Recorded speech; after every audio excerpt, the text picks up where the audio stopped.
What's going on, guys? Welcome back to another fresh episode of Media Madness. It has been a while since I've jumped on one of these videos, but I am back. I took a little time off, and I am back. Here I am.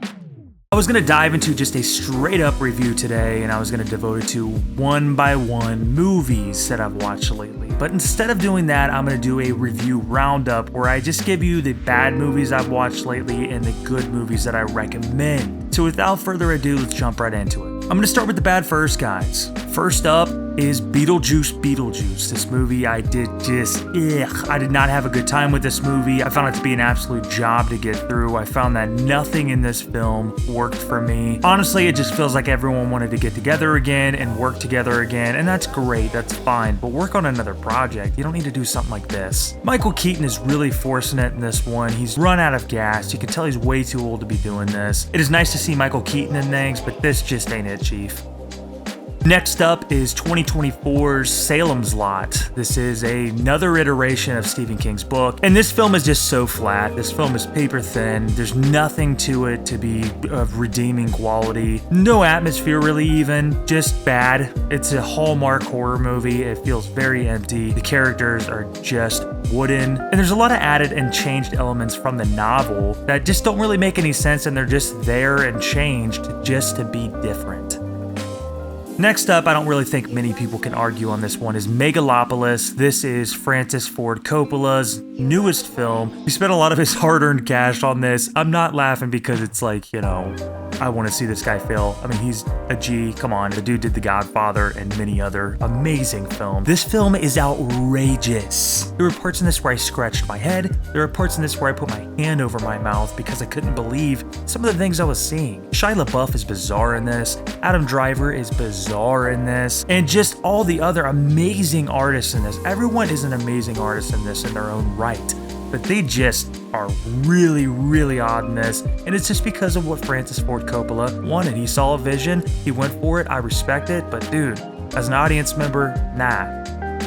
And last on this list, guys, I honestly hate to say this, but Jason Reitman's Saturday Night. This is about the moments, of course, that led up to the first episode, the debut of Saturday Night Live. This film is really messy, and I know it's supposed to be. It's supposed to give you a dose of chaos. All of the people shuffling behind the scenes to try and make this happen, and no one really can see this vision other than Lorne Michaels, played by Gabriel LaBelle. Honestly, everyone does a good job in the part that they're supposed to play. They look like they're having fun, but once again, just like I said on Beetlejuice, just because they're having fun doesn't mean we're having fun. And this is just another example of being held hostage as an audience member.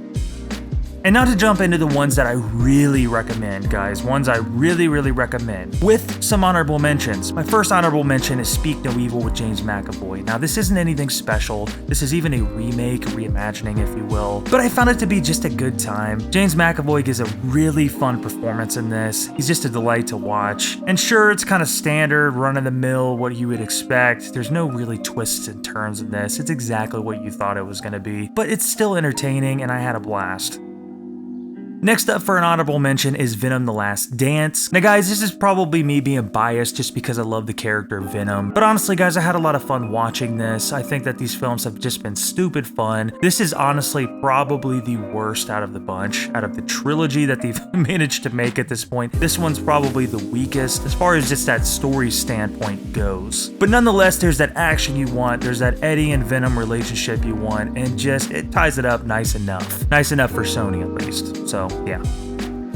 My last honorable mention, guys, is Joker: Fully Ado. That's right, I said it. Before you spit out your Capri Sun, let me explain. I think this film is overhated. I think this is a bandwagon film, and by that I mean I think a lot of people got together on the internet and it was a domino effect of hate. I think a lot of people, not everyone, but I think a lot of people who are hating on this film have actually not seen it. They're just going based off of clips and things they're hearing people say. Go watch the movie for yourself. In a technical standpoint, this movie is a very good movie. There's some brilliant cinematography in this, and Joaquin Phoenix once again delivers a fantastic performance. Sure, there is problems with it, I'll admit, but guys, this film is not as bad as everyone is saying, and matter of fact, it's one of the most beautiful looking films visually on a technical standpoint that I've seen so far in 2024. Alright guys, moving on to the really good films that I recommend. Some that are underrated, some that are just about right, you've definitely heard of and you've probably already seen it. First up is Transformers 1. This film was very slept on. A lot of people didn't even go see this, and it's not because they didn't want to, it's because the marketing was so bad. You didn't see any ads for this, you didn't see any TV spots, whatever. It was just non-existent in that realm. But guys, this is a great time and it's some of the best action in any of the Transformers films, live action included. And it just goes back to the G1 designs, and the comedy is just right. It has enough for kids, it has enough for adults, and it blends it all together into just a great time. Next up is Alien Romulus. This is a fantastic sci-fi flick. This is a great film in the Alien franchise, and it brings things back to its square roots, where it was scary, the atmosphere is oozing dread, and this film does this perfectly. Fede Alvarez picks up the reins that Ridley Scott left behind and just totally takes control, and it works. Once again, going back on what I said about Joker Folie à Deux, this film has awesome cinematography, brilliantly shot, and the color grading on top of all of it just sews it all together. Next up, this is no surprise, DreamWorks' The Wild Robot. This is definitely one you need to check out, not just even if you have kids. This is one you need to check out as an adult. This will pull your heartstrings, especially if you are a parent, but even if you're not, you're gonna have a great time. There's awesome characters in this. The art, the animation is so good. DreamWorks is really killing it lately, whether it's this or Puss in Boots: The Last Wish. They're really knocking them out of the park, and I'm here for it, man. I can't wait to see what they got next.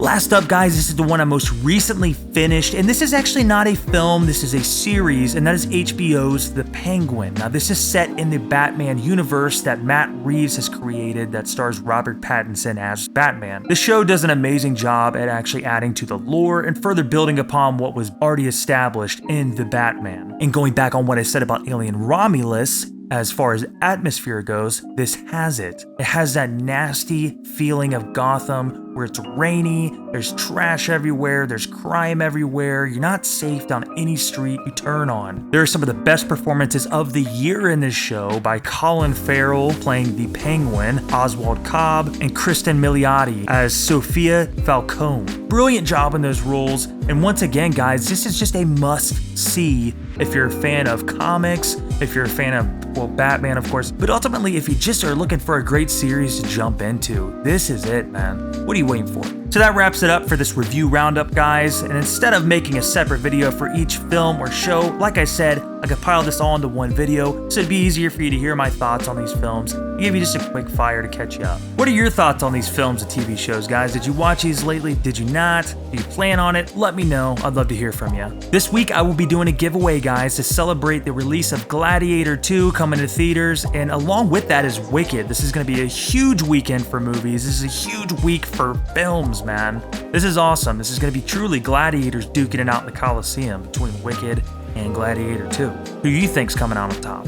You can score yourself a digital copy of Gladiator 4K Ultra HD to put into your digital library and have forever. You can enter this giveaway by doing some simple things. By 1, subscribing to this channel and giving us a like on this video just to show your support. 2, adding us on Instagram at our new page at Media Madness HQ. And 3, drop a comment down below with your Instagram handle. And on top of that, go ahead and tell us your favorite Ridley Scott film ever. The winner will be chosen on Thanksgiving, so that gives everyone a little bit of time to go ahead and enter this. Tell your friends, tell your family. It's my gift to you for being a supporter of this channel and taking the time to watch these videos. So yeah, man, if you're not a member of this family, go ahead and hit that subscribe button, hit the like on the way out, give this channel support. I thank you for your time, and God bless, stay fresh, and peace!